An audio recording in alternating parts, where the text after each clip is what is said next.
cabinet member, 1,000. But it was an objective to include and to go beyond it.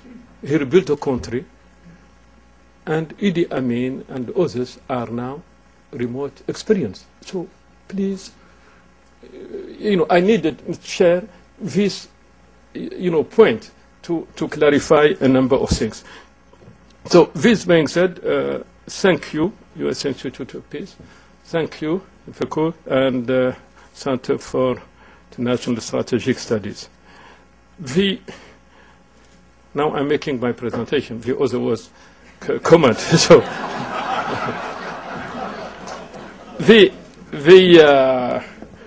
and I'm happy to have here also a good colleague like Ambassador Geniez. We have known each other in West Africa, and we live and work in Nairobi. I have my personal assistant, Susie Price. I don't know what I would have done without her. She remembers everything. She knows to type. I cannot even type a letter in computer. Yeah. So, Mr. Chairman, the adjective used to describe Somalia are rarely encouraging. I quote, the most smashed up country in the world. However, The Economist stated recently that there is a glimmer of hope, and indeed there is a chance for a fresh start. To build on that chance, the priority today must be to strengthen the internationally recognized and legitimate government. Recognized because it is recognized, legitimate, it was in power, it had a legitimacy.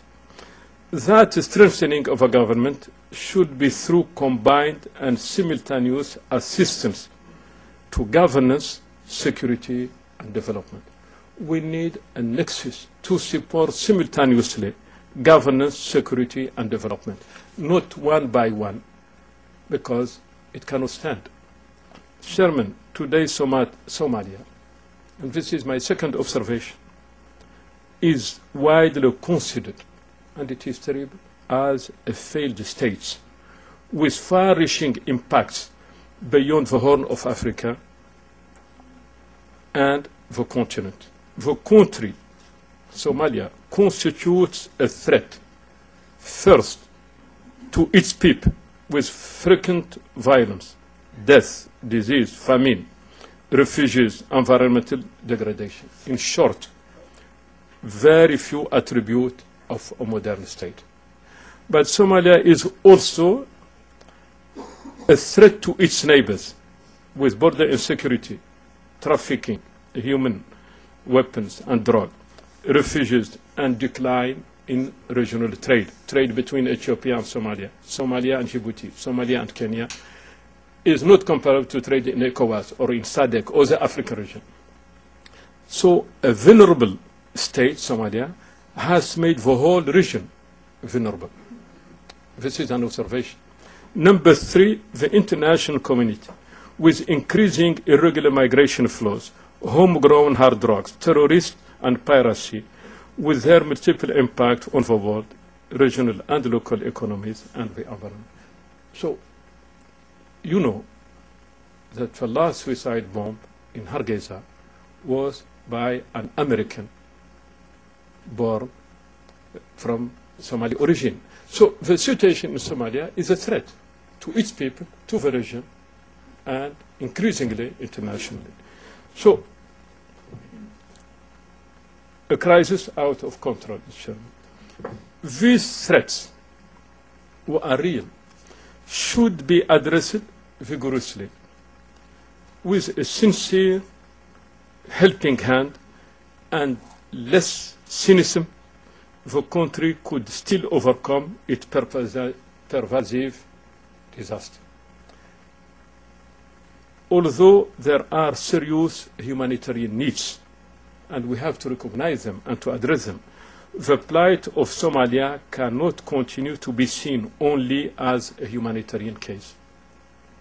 A 20 years long emergency is by definition a contradiction in terms.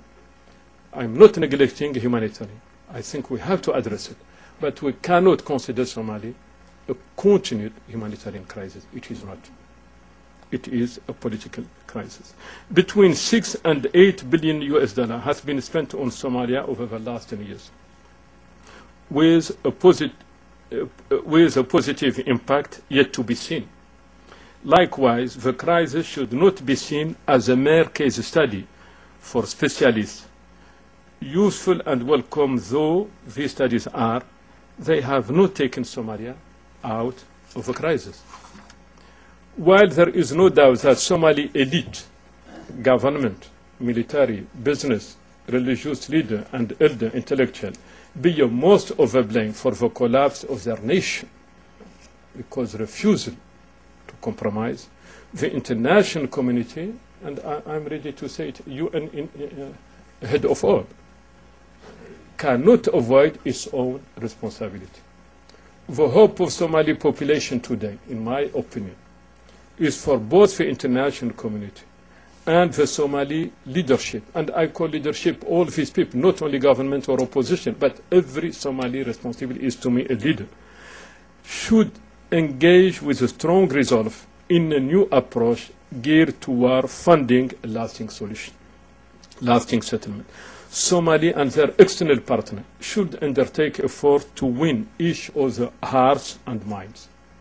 Finally, a firm emphasis on the linkages between governance, security, development, and humanitarian should be the priority for the next 24 months to establish a Somali peace agenda.